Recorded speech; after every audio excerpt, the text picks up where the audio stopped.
The legislative session is winding down. We've gathered a group of political reporters to talk about what lawmakers are still working on and share a little news from the campaign trail on this edition of Iowa Press. Funding for Iowa Press was provided by Friends, the Iowa PBS Foundation, the Associated General Contractors of Iowa, the public's partner in building Iowa's highway, bridge, and municipal utility infrastructure. The Bob and Doreen Sheppard family, proud supporters of educational programming seen only on Iowa PBS. Banking in Iowa goes beyond transactions. Banks work to help people and small businesses succeed. And Iowa banks are committed to building confident banking relationships. Iowa Banks, your partner through it all.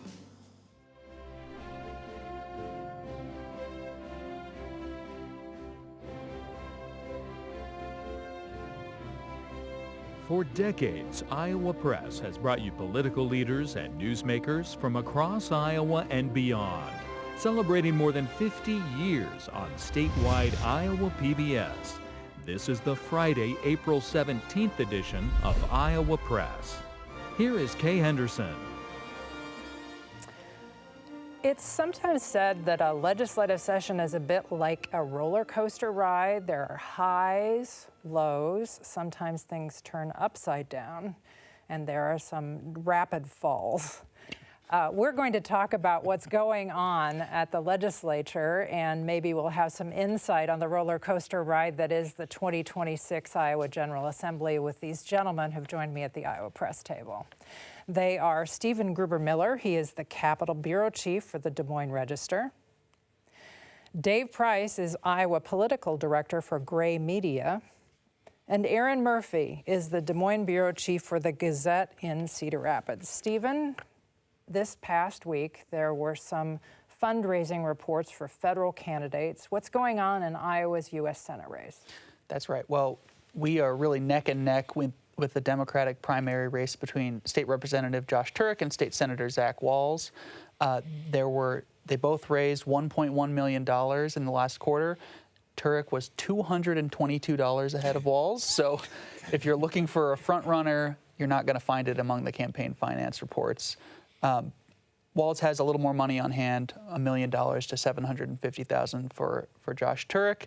Both of them are lagging behind the Republican frontrunner Ashley Hinson, who raised $2.3 million and has $6.5 million on hand. So it's getting competitive for the Democrats before their primary. We're starting to see some television advertising from some outside groups. A group called Vote Vets is airing ads on behalf of Josh Turek. And just today, Friday, April 17th, Turek began airing his own first ad of the campaign. So the race to capture voters' attention is on. Erin, what's going on with the 4 congressional races in Iowa? It's a little different from the Senate in that case. And I'll just add real quick to Stephen's note. I think, and Stephen has covered that election more than I have, but that would reflect, when you say what you're seeing in that primary too, the Democratic voters are very divided on Josh Turek and Zach Walz. Like, there's no clear front runner anecdotally in that race. It doesn't feel like either, I think. So the fundraising isn't a surprise from that standpoint. In the House races, the Democratic challenges are actually surpassing the Republican incumbents, whereas Ashley Hinson had a much better performance in the Senate race. Christina Bohannon in the second, and Sarah Troyan. Did I get that right? Is Bohannon the second? No, is Bohannon the second or first? She's in the first. See that? Marionette Miller Meeks is the incumbent. We're almost ready for the next redistricting, and I'm still struggling with the first and second switch. Maybe they'll switch it back. Yeah, right. Anyways, Christina Bohannon had out-fundraised Marionette Miller Meeks this past cycle, and Sarah Troyan Gary had out-fundraised Zach Nunn in the 3rd district. That one I can remember. The Republican incumbents have better cash on hand numbers, but the point there being that anytime you see a challenger to an incumbent having a better fundraising period, that that says something. And again, I think it speaks to momentum we see for Democratic candidates in the state and across the country. Does it mean we know what's going to happen November 3rd? Absolutely not. But it does show a signal that there's energy behind those Democratic challengers in those competitive congressional districts. And also, Dave, this week there have been a lot of somethings said about Iowa's race for governor. Somethings indeed. It's been rated a toss-up by some agencies. By the Cook Political Report was one in particular, this nonpartisan entity. And perhaps the difference this cycle is that, well, as we know, the last one wasn't all that competitive with Governor Reynolds going up for re-election against her Democratic challenger, Deidre DeGier. That ended up not being a close race at all and was never really thought to be. But I think maybe the conversation is perhaps different for Democrats as we look now that they can point to this toss-up rather than leaning to the right, leaning for Republicans. This is this nonpartisan entity saying that this is a toss-up. This is not hopeful Democrats who say, this is going to be the time, we're coming back. It's striking to me in the sense that when you look at the voter registration numbers, unlike these two, I do not like to spend my time doing a lot of math because I work on TV primarily, and numbers are not always good for television. But it's about 198,000, the registered voter difference between registered Republicans and registered Democrats. So that's still a big old gap. So for an outsider to look at this and think the climate has changed so much so that this can be a toss-up, probably pretty encouraging for Democrats, especially a well-funded challenger like Rob Sand. And Erin, we've heard this before from Democrats saying this is a great environment for us, and the voter registration edge that Republicans have seems insurmountable at some point during a campaign. Yeah, what makes this possibly different is that still significant percentage of the no party voters in the state. And forgive me for not being better prepared and having those numbers exactly in my hand. In the past, it's been roughly a third. I don't think it's quite that. It's because Republicans of have the edge and Indies right. down. But it's still a not insignificant chunk. And if you have a wave movement in that group of voters, that's what can tilt even these statewide elections. And so it's going to be interesting to see, and it's why we see Rob Sand running a general election campaign from the start and portraying himself as a moderate, which I know all the Republicans watching right now, their skin is recoiling at that classification, but that's how Rob Sand is portraying himself, and he's trying to reach those voters that move from election to election. And Democrats really need kind of that perfect storm where their voters are excited to come out and vote, Republicans are not excited to come out and vote, and the leader of the ticket, like Rob Sand, can win over a percentage of the Republicans as well as independents. And I know, just really quick, we talk about the hurdles, and they're significant and they're real. We don't have to go that super far back. I know it seems like ancient history. In 2018, Governor Reynolds won by 3 percentage points, less than 3 percentage points. So this is not an insurmountable challenge for Democrats. Is it an uphill climb? But the numbers the voter registration numbers were different back then. Yep. Stephen, let's switch to State House news. This past week, the House Speaker unveiled yet another iteration of a property tax bill. Just sort of gloss over what the highlights might be. Yeah, House Speaker Pat Grassley called it a serious attempt at compromise. The House has yet to pass a plan out of their chamber. The Senate has, so they're in different places when it comes to that. The House plan keeps some of the core features that they've had all along, like a 2% revenue growth cap. That's kind of the main feature. It does some different things with the state's homestead tax credit. It would turn it into an exemption and triple it in size to about a $15,000 exemption off the value of your home that you wouldn't be taxed on. And then they would use the money that currently funds the existing state tax credit and use that to lower a tax levy that pays for school through property taxes. So that would be some of the money coming out of property taxes for schools. The key here is that it's all still in flux and is not the final product. But the Speaker's point was House Republicans have taken some elements of the Senate plan, some elements of the governor's plan, as well as their own, and they're trying to find common ground. Erin, about half an hour after the speaker unveiled these details, Governor Reynolds spoke to reporters, and she had a reaction. Yeah, she was very supportive and promoted at the very least, the fact that the House Republicans had put out a new bill, which she said drives the conversation forward, and even went so far as to say this gives us one bill that we can work off of, which was sort of a noteworthy statement because, as we've talked about in the past, there's 3 different bills, including one of her own, and the Senate still has one that they have passed off the floor of their chamber with strong bipartisan support.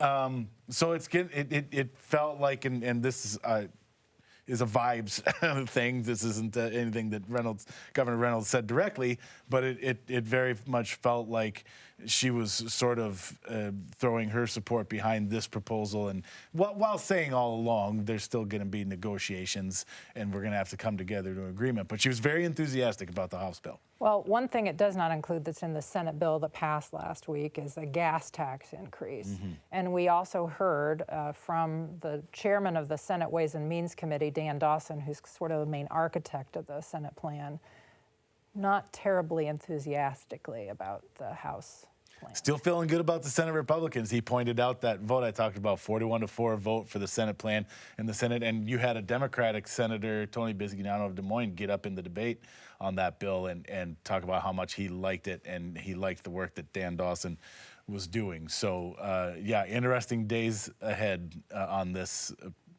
policy that they all want to get done, but have some work to do to agree on how to do it. The Senate seems to have listened more to the concerns of the local leaders with this, in their version, this lack of a hard cap. So instead of the 2% like the House has it outside of new construction. And the governor. And the governor. Governor put that in there. And the local leaders have been insistent on this, that we will be kneecapped if you have this hard 2 in there. And for a lot of these communities that don't have new home construction, they can't look at that as some help here.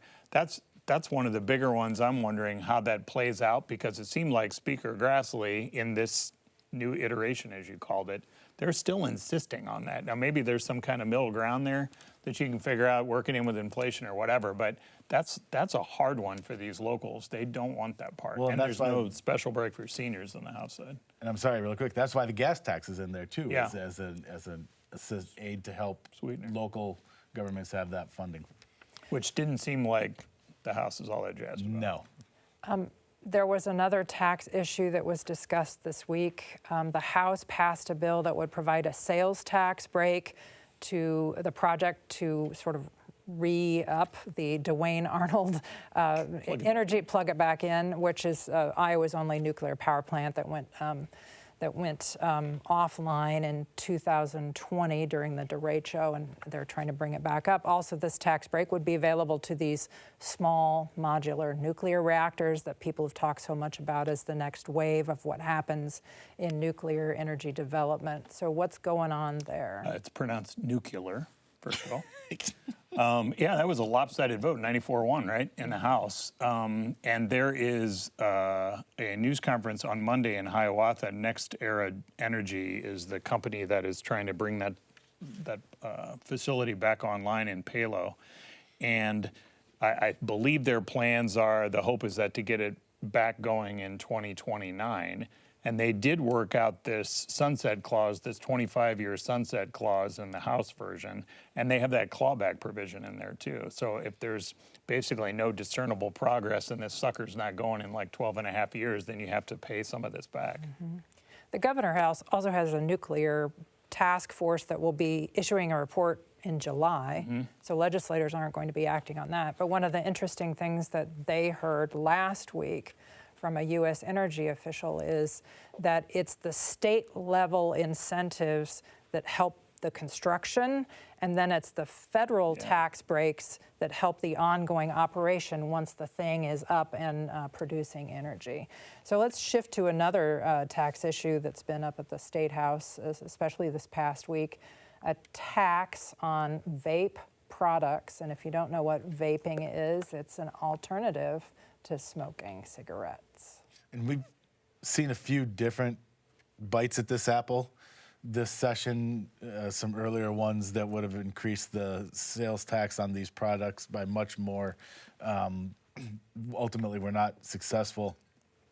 And now we have a new one moving this week that, again, taxes these products, but at a lower level, to the point where it was sort of interesting to cover the hearing in this, and that you had nobody was happy with it. The industry didn't like it because they're getting taxed, and the public health advocates didn't like it because it didn't go far enough. They said this tax will not in any meaningful way. The point of a sin tax is to discourage behavior, and they said this tax is not high enough to do that. People will still buy this product.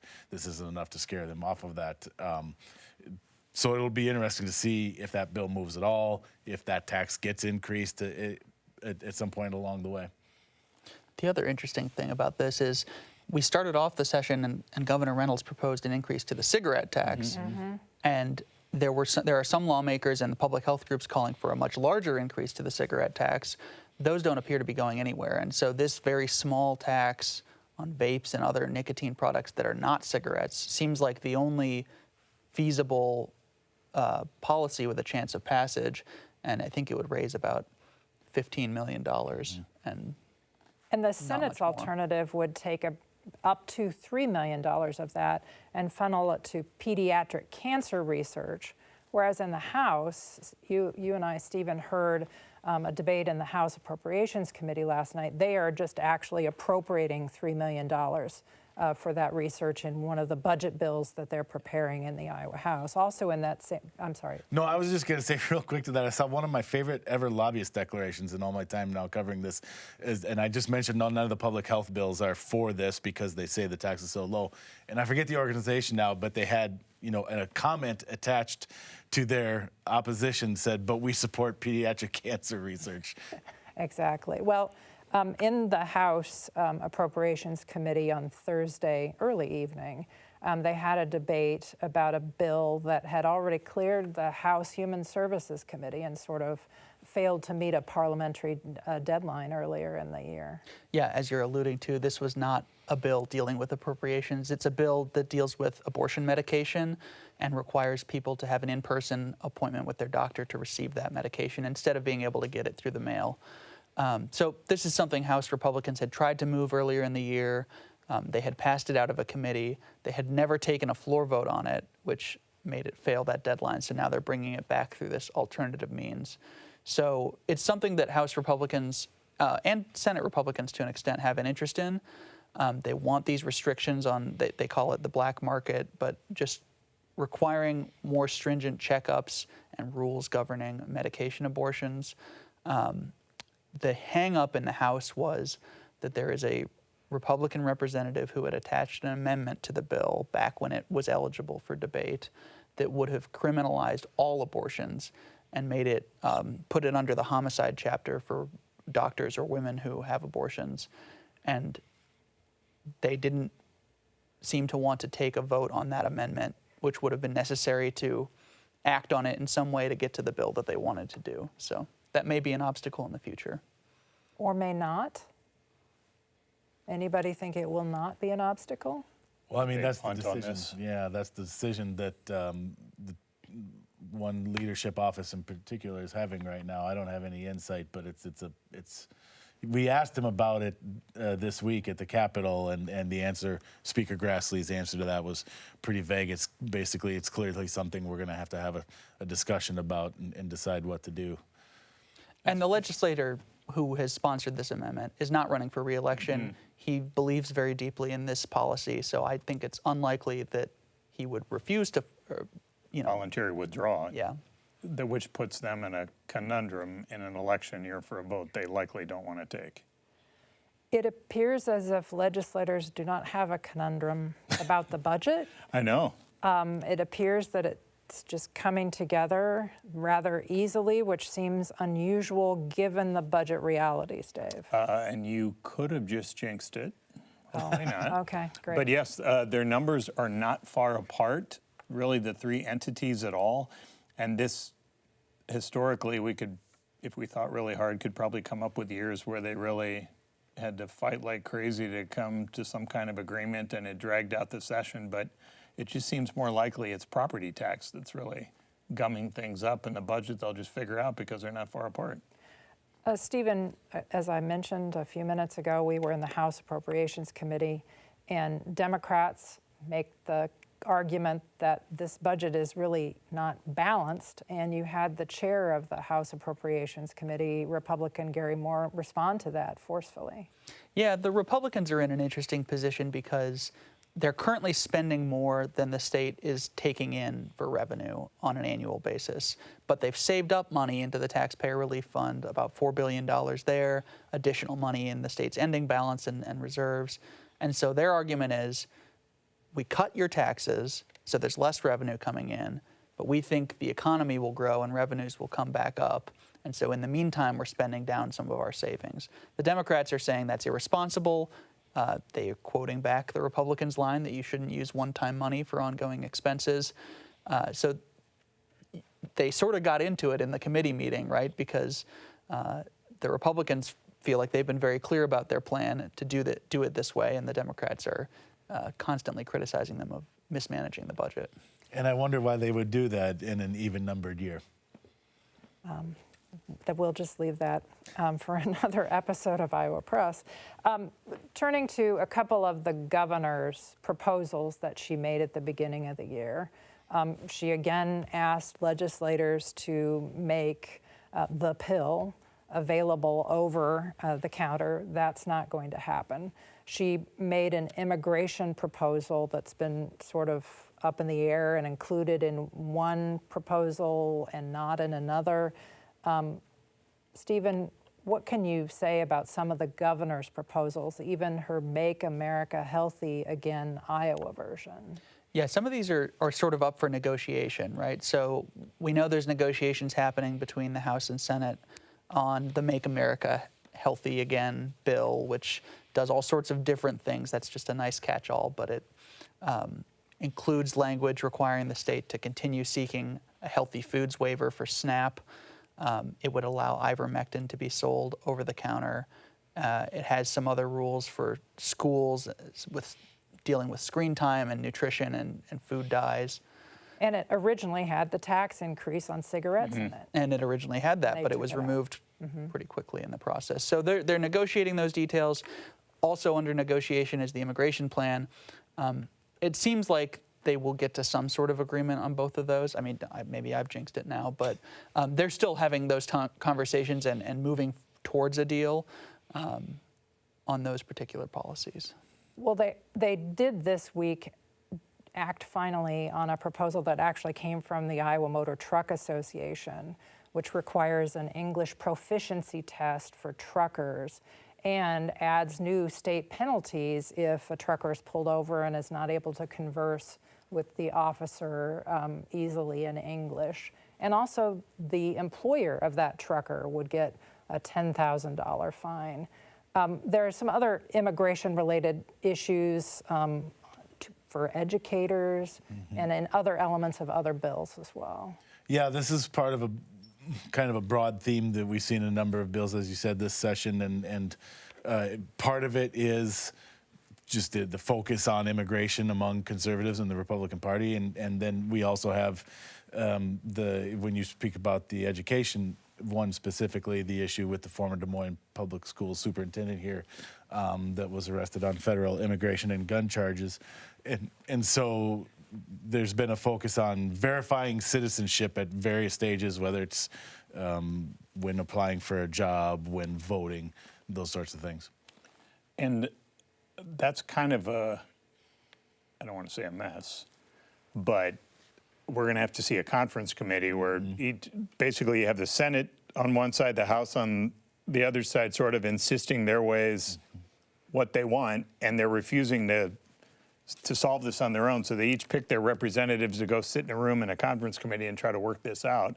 And whether they're going to separate out some of this immigration stuff, requiring employers to use the federal database, the E-Verify, those kind of things, I believe that's not, I got to think my way through. That's on the House side, not the Senate side, right? And that's for state Yeah, employees for and new state license. employees, yeah. So do they end up separating some of that stuff so they can come to an agreement on this? I thought the Ian Roberts saga was going to lead to some kind of action in some sense. It seemed like there was a lot of push for that, but it's kind of complicated. And to be clear, the governor just signed a bill yesterday regarding employment vetting for educators. Yeah. So there is some policy Movement that on has that, yeah. changed. And you know, the dispute over this immigration bill, I think the governor described it as a misunderstanding yesterday. She did. So she was not feeling too worried about her ability to get it passed. So a final question, we have about 30 seconds left. The issue that was addressed by the House in January, eminent domain, they passed a bill, said you can't use eminent domain for the carbon capture pipeline. The Senate Republican leader has made his own proposal that would widen the corridor for the pipeline and perhaps let the developer, Summit Carbon Solutions, go around some of these landowners who don't want the pipeline on their land. Appears that there's no agreement. How many of you think that there will be some sort of eminent domain action in the 2026 legislature that lands on the governor's desk? I don't know. I won't make a definitive guess, but it's entirely possible that nothing happens in this case. And part of that is the status quo is okay for one side.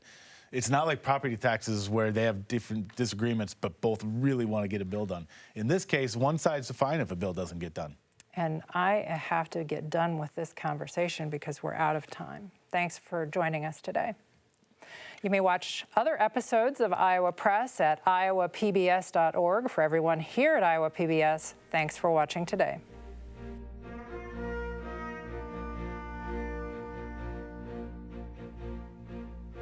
Funding for Iowa Press was provided by Friends, the Iowa PBS Foundation, the Associated General Contractors of Iowa, the public's partner in building Iowa's highway, bridge, and municipal utility infrastructure. The Bob and Doreen Sheppard family, proud supporters of educational programming seen only on Iowa PBS. Banking in Iowa goes beyond transactions. Banks work to help people and small businesses succeed. And Iowa banks are committed to building confident banking relationships. Iowa Banks, your partner through it all.